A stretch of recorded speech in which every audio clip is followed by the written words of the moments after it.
প্রথমবার ছেলেকে নিয়ে দূরে কোথাও ঘুরতে গিয়েছিলাম আমরা সবাই মিলে। হ্যালো সবাইকে, আমি Payel, welcome back to my channel.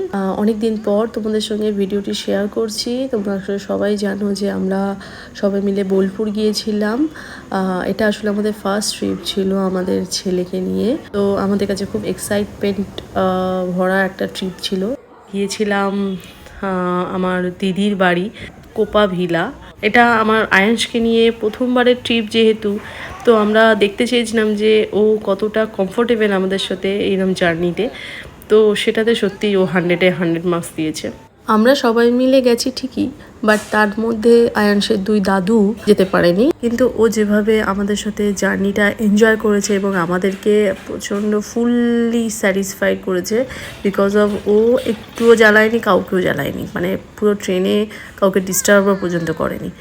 তো এইভাবে পুরো ট্রেন জার্নিটা কমপ্লিট করে আমরা পৌঁছালাম আমাদের দিদির বাড়ি বোলপুরে। সেটা হচ্ছে ঠিক প্রান্তিক স্টেশনে কিছুটা কাছে, ঠিক বোলপুর না। এবং আমরা গিয়ে এতটা মানে অ্যাটমসফিয়ারে এতটা ভালো লেগেছে, আমরা প্রচণ্ড আনন্দ পেয়েছি সবাই মিলে। আমরা বলছিলাম যে বাহ হেভি সুন্দর অ্যাটমসফিয়ার, হেভি সুন্দর চারিদিকটা দেখতে লাগছে। তো পৌঁছেছিলাম 12টা-1টার সময়। তো সেই সময় আমরা স্নান ফান করে খেয়ে দিয়ে নিয়ে একটু রেস্ট নিয়ে বেরিয়ে পড়েছিলাম পাশাপাশি কিছু আউটিংয়ের জন্য। তো পাশেই ছিল বিখ্যাত সতীপীঠ জয় মা কঙ্কালী। তো সেখানে আমরা পুজো দিয়েছিলাম, বাট তার আগেই ওখানেই একটা পাশাপাশি একটা বাগান ছিল যেখানে নানান রকম গাছের সম্ভার ছিল। তো সব কটা ভিডিও তো নেওয়া সম্ভব না গাছের, না হলে ভিডিওটা তো শেষ হয়ে যাবে। তো তারপরে আমরা সন্ধে হতেই চলে গিয়েছিলাম ওই কঙ্কালী তলাতে, মায়ের পুজো দিলাম। সেখানে আবার একটা আরতি হচ্ছিল, সন্ধ্যে আরতি, যেটা কোপাই নদীর পাশে হচ্ছিল। তো খুব ভালো লাগছিল দেখতে। তারপর আমরা বাড়ি ফিরে গেলাম। বাড়িতে ফিরে খাওয়া দাওয়া সেরে আমরা জাস্ট একটু আড্ডা মারছিলাম। তারপরে আমার ছেলে তার মেসোকে দেখে প্রচণ্ড তার নতুন রকমের ভালোবাসা। মেসোকে আগেও দেখেছে, তবে চশমা পরা অবস্থায় দেখে মেসোকে আরও বেশি এক্সাইটেড হয়ে গেছিল। এইভাবে গোটা একটা দিন কেটে গেল। সকালে ঘুম থেকে উঠেই তারপর দরজা খুলে দেখি বাড়ির পাশে যে লনটা, সেখানে মা হাঁটাচলা করছে এবং দেখছে চারিদিকের অ্যাটমসফিয়ারটা কেমন লাগছিল আর কি। চারিদিকে আম গাছের সম্ভার, তারপর বাঁধাকপির চাষ, তারপর চারিদিকে ফুল গাছ, জাস্ট ওয়াও ছিল পুরো অ্যাটমসফিয়ারটা সকালবেলার। আর স্নিগ্ধ শান্ততার মধ্যে সকালে কেটে গেছিলো। তো যাই হোক, এই করতে করতে দুপুরবেলা হয়ে এসেছিলো প্রায়। তো 11টা বেজে গেছিলো। আর ছেলেকে স্নান করাতে হবে, তাই লনেই স্নান করিয়ে দিলাম।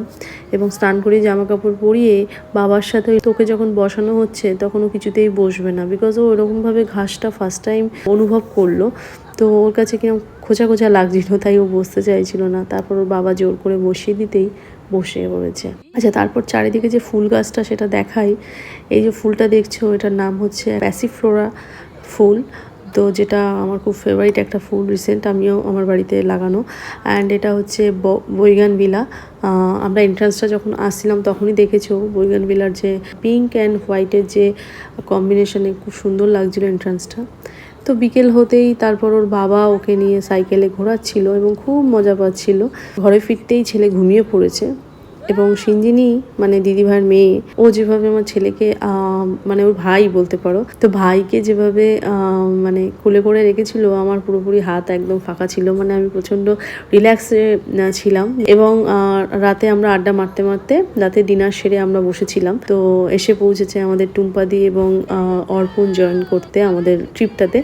তো অ্যাকচুয়ালি ওদের যেহেতু কাজ ছিল মানে অফিসের, ওরা ছুটি পায়নি, তাই আমাদের সাথে আসতে পারেনি।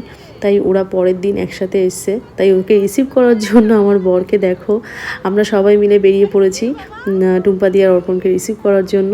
তবে আজকে ভিডিওটি এখানেই শেষ করছি। দেখা হবে খুব শিগগির পার্ট 2 নিয়ে। তোমাদের ভিডিওটি কেমন লাগলো অবশ্যই কিন্তু কমেন্টে জানিও। টাটা, সবাই ভালো থেকো।